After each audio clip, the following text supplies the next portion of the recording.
Hey guys, today I'm going to share with you my review, my experience, and everything there is to know about Blue Grotto in Williston, Florida.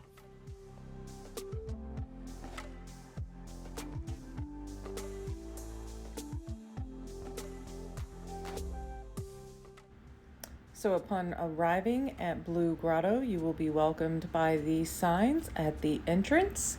There is a box with a keypad for after hours admittance. They can give you a gate code if you are camping on the property.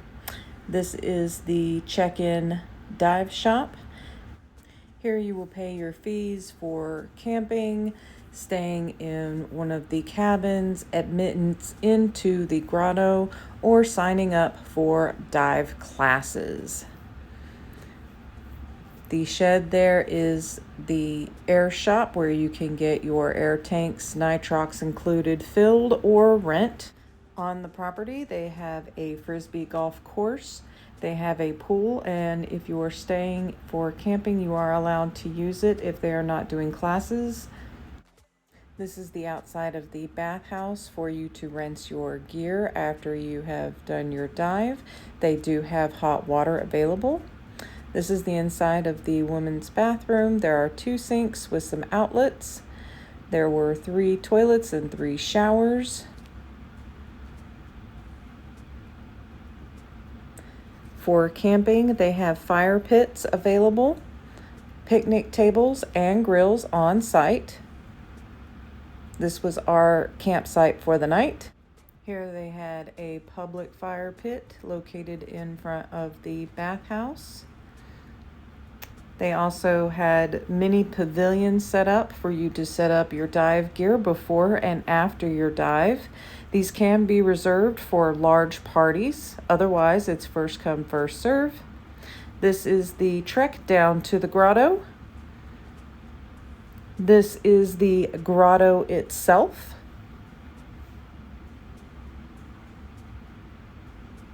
And here I am all kitted up, ready for a dive. And here I am in the grotto getting ready to go down with my dive buddy. This is a view of what the grotto kind of looks like and its layout. The Blue Grotto was an excellent opportunity to kind of get a taste of what cave diving is. I really enjoyed my dive. There are multiple sections of Blue Grotto, and your certification for scuba diving limits as of to how far you go down. So keep that in mind when you visit. Do not exceed what you are certified to do unless you are in the care of an instructor. So safety first. For me, this definitely opened my eyes. I was already kind of leaning to the fact that cave diving was not going to be something that I was super interested in as a diver, and this kind of just solidified that for me. I did venture in kind of deep within my dive limits, let me just say that, and I decided that the overhead, kind of close quarter environment in that way is something that I will not pursue further. This was a really fun and unique dive. There is a turtle that lives in the grotto. They call him Virgil. I was not able to see Virgil, unfortunately. It made my heart sad. I was really looking forward to getting to see the turtle, but there were lots of brim and a few small catfish. So that was fun to see inside the grotto. The bottom has a heavy silt layer, so it is highly recommended for the visibility and enjoyment of everyone to stay off the bottom. Make sure your buoyancy is good and you're staying off the bottom. There's nothing really that interesting down at the bottom anyway. The more interesting things to see are on the sides of the walls and above the cavern top.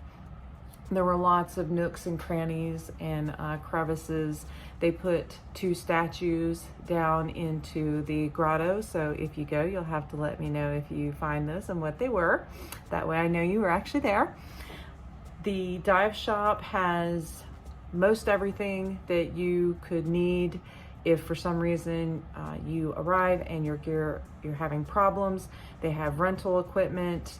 Again, they have tanks. You can get your air filled there. They have regular air and I think 32 nitrox.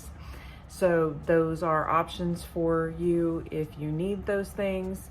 They have other rental equipment. You can also get souvenirs. They have stickers, they have patches, they have t-shirts. I dived the grotto, and they have the long sleeve, and they had just a bunch of little trinket-y things there in the dive shop for you to buy if A, you want it, or B, you need it.